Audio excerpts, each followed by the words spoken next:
de retour. On va faire la polenta. Mon eau bout, ici. J'ai 2 litres d'eau. 8 tasses d'eau que j'ai mis dans le chaudron. Puis là, ici, j'ai 2 tasses et demie de polenta. La polenta épais et pas la polenta fine. Pourquoi il y en a 2 sortes. OK? Si vous voulez que votre polenta vienne comme on va dire, doux, plus molle, vous faites la polenta fait. Si vous voulez que ça vienne plus ferme, vous faites la polenta plus épais. OK? D'abord, ça, c'est bout. Qu'est-ce qu'on va faire? On va sceller un peu l'eau. OK? Pourquoi la polenta, rappelez-vous que c'est du maïs. D'abord, le maïs, c'est comme on mange le maïs, il n'y a pas, on met du sel et du beurre. Mais la polenta, c'est la même affaire. S'il n'y a pas de sel, c'est pas bon. On met un peu d'huile d'olive en dedans, ici. Puis, on va attendre que la chaleur, là, je l'ai mis plus bas. Pourquoi? Faites attention. Les choses de faire attention quand vous faites la polenta, c'est que quand vous mettez la polenta, il faut la travailler toujours. La travailler jusqu'à l'abri, puis après, vous pouvez la mettre plus bas, mettre le couvert si vous voulez, puis la brasser très souvent. Mais c'est à bout trop rapidement, qu'est-ce qui va arriver? On va changer de rond. Pourquoi mon rond ici, il m'énerve? C'est à bout rapidement, qu'est-ce qui va arriver? Vous pouvez vous brûler. D'abord, il faut faire attention. OK? Faites toujours tranquille avec le fouet au commencement, comme ça ne fait pas des grumeaux de polenta en dedans. Puis travailler avec le fouet, c'est la meilleure chose. Puis après, tranquillement, vous mettez la polenta en dedans. Mais quand elle est toute en dedans, vous la travaillez encore. Vous allez me voir faire, là. Puis faites toujours, mettez votre feu plus bas. Pourquoi? Si ça bout, puis ça va sur votre main, ça va brûler. D'abord, il faut faire attention. OK? Puis, une autre affaire, moi, là, je le fais avec de l'eau, mais vous pouvez aussi le faire moitié eau, moitié lait. Vous pouvez le faire, la polenta se fait aussi avec le lait. Puis, quand il y a une manquance, ici, moi, j'ai préparé un verre avec de l'eau chaude. Juste en cas, j'ai besoin encore d'eau. Bon, là, on la met en ébullition. Ah, ça en vient, là, en ébullition. Puis, j'ai mon fouet qui est prêt. Pour la polenta, vous pouvez la servir encore dans le nord de l'Italie. Il la sert comme une pain. Durant la guerre, la polenta a été mangée le matin, le midi et le soir. Le matin, ils coupent ça, s'il restait de la polenta le jour avant, ils coupaient ça en petits morceaux, ils mettaient de l'eau chaude, du lait chaud, et ils mettaient du sucre. Puis ils mangeaient ça le matin pour déjeuner. Dans l'après-midi, ils faisaient encore de la polenta, ils mangent ça comme le pain. Dans le nord de l'Italie, c'est servi vraiment. Aujourd'hui, c'est une gastronomie. La polenta est très bien connue. Comme vous la servez avec ce qu'on a fait avant, les côtes levées et les saucisses qui cuisent, là. Puis, vous pouvez la servir avec, quand elle est dure, la trancher puis la faire griller dans une poêle, elle est très bonne. Ou quand aussi elle est dure déjà, vous la coupez en tranches, pourquoi elle vient ferme. Puis vous la mettez sur un tôle à biscuits, sur un papier parchemin, et sur-dessus, vous mettez un gorgonzola dans le four, 2-3 minutes que le fromage se fond, puis vous pouvez le servir comme antipasto. Il y a beaucoup de manières, puis la ratatouille, une lasagne, polenta et ratatouille. Ça, c'est délicieux avec 2 sortes de fromage en dedans. C'est très. D'abord, il y a différentes choses. Si vous, toujours encore, si vous voulez savoir, s'il vous plaît, textez-moi ou appelez-moi, puis ça va me faire plaisir. Là, ça bout comme il faut, comme je veux. D'abord, qu'est-ce qu'on va faire? On a le verre dans mes mains, puis on fait aller la farine, puis je fouette. Vous voyez que j'ai le fouet dans mes mains, hein? Puis je brasse. Comme quand on fait un peu la béchamel, c'est au fouet. Comme ça, il ne va pas avoir des grumeaux. On fait aller la farine comme un pluie. Un peu à la fois, on va arrêter. Puis là, on brasse encore, on fait aller encore.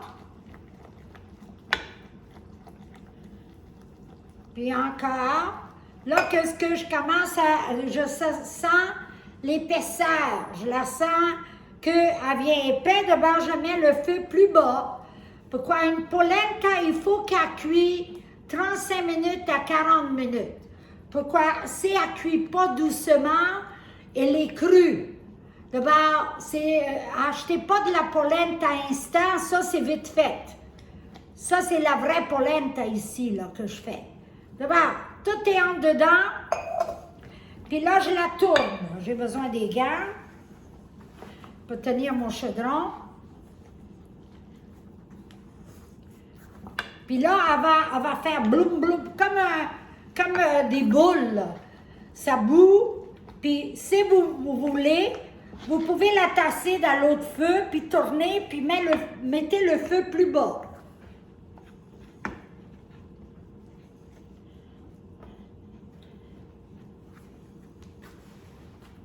C'est dur pour le bras, mais c'est bon. C'est un exercice. Vous voyez comme elle est épais, là? Vous voyez déjà? Mais il faut qu'elle cuise. D'abord, l'eau que j'ai mis de côté, ça va servir pour ça. D'abord, je mets le fouet en bas. Là, j'ai un spatule. Puis là, je vais mettre un peu de l'eau, un peu d'eau à la fois, puis mon eau est chaude, hein? Puis je brasse encore. Là, je tourne.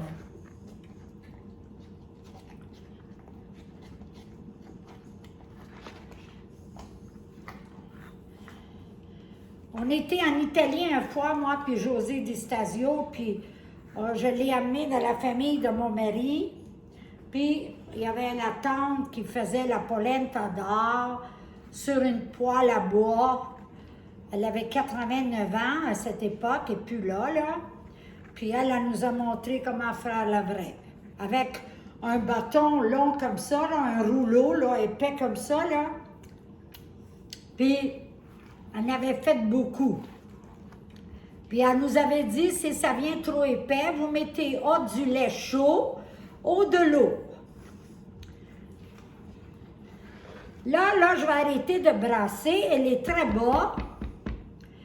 Puis, on va la faire cuire. D'abord, quand vous la faites cuire, moi, je goûte, j'ai pas mis assez de sel. Là, je me suis salie partout. Vous pouvez mettre encore un peu de sel.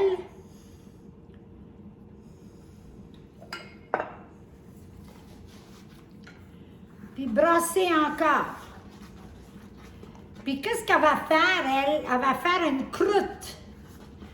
Même dans mes chaudrons, en bas, elle va faire une fine croûte. Ça, c'est très bon. D'abord, elle n'est pas grattée en dessous. OK? C'est juste en haut de la surface qu'il faut tourner, puis elle va cuire. J'aimerais ça vous le montrer, mais dans le cours, quand je le faisais, je le montrais à mes élèves que ça faisait la croûte.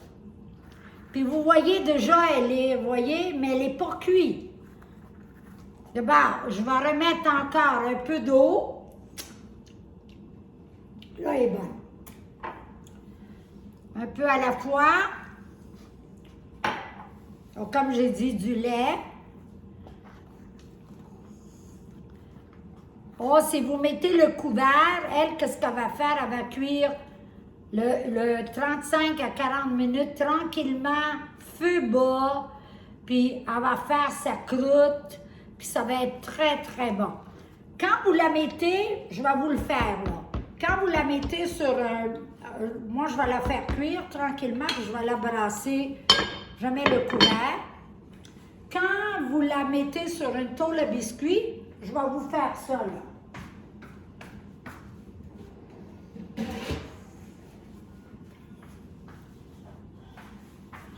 OK?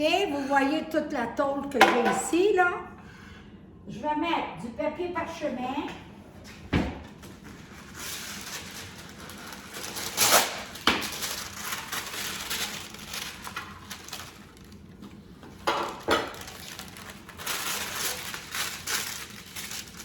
Puis quand vous voulez faire lasagne avec ça, avec la ratatouille est sur nos cidres, puis vous voulez faire la lasagne,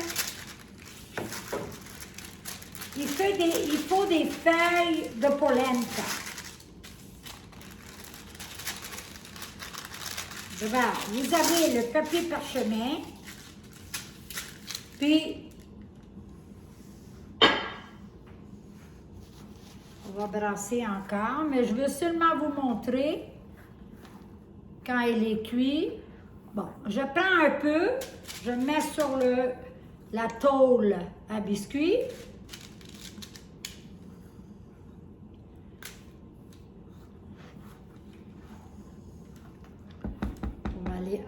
On va laisser cuire encore. Avec la grattoir,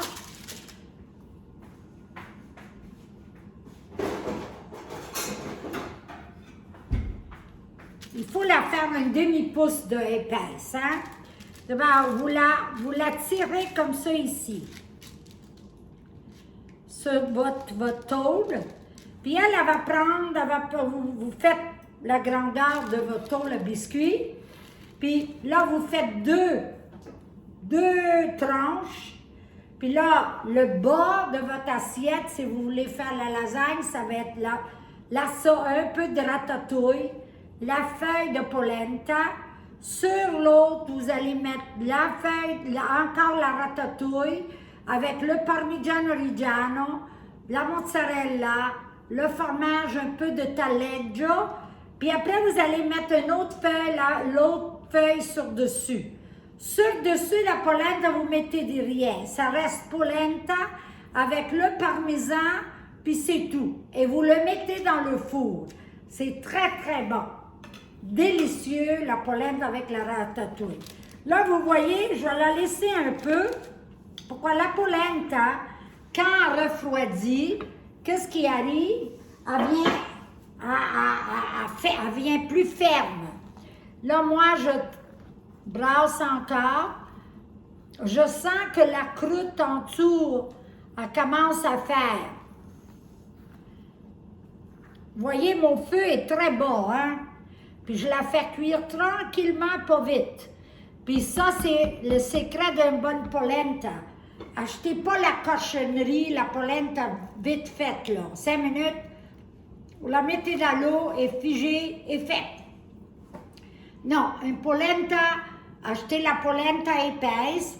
Vous pouvez aller dans le quartier ici, dans la petite Italie, chez Milano, ils l'ont, mais nous aussi, on l'a. On a une très belle qualité, comme le riz qu'on a, c'est le Favuti qui nous vend ça, puis c'est très bon. La polenta, elle est très bonne, elle est très épaisse, puis ça fait de la bonne polenta. D'abord, là, je vais vous laisser, pourquoi c'est tout ce que je peux faire pour ce vidéo-là, mais ça va aller avec ça.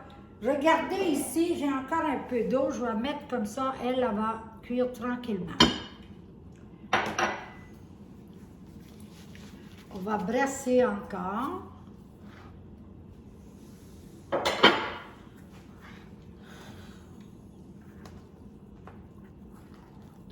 Mon mari va être très content ce soir. J'ai fait la polenta. Lui, il est toujours content. Ça y fait des rappels de sa mère. Papa, ma belle-mère, elle le faisait toujours, toujours, toujours. Ici, vous voyez que c'est mes côtes levées, ils cuisent très bien. Je ne sais pas si vous pouvez voir, mais ça aussi, c'est très bon. D'abord là, j'ai la polenta et ça. Ça va prendre encore un peu de temps. J'ai encore une quarantaine de minutes pour ça. D'abord, bye bye mes amis. Puis l'accompagnement, ça et ça. On va tout mettre sur le website, les quantités, les instructions. Mais regardez les vidéos comme ça, vous allez comprendre de plus. C'est plus facile. C'est quand je donnais des cours, les gens allaient à la maison puis ils le faisaient. C'est toujours plus facile. Moi, je suis visuelle. D'abord, moi, je pense qu'il y a beaucoup de monde comme moi qui sont visuels. OK? Bye bye, puis merci beaucoup. Bye.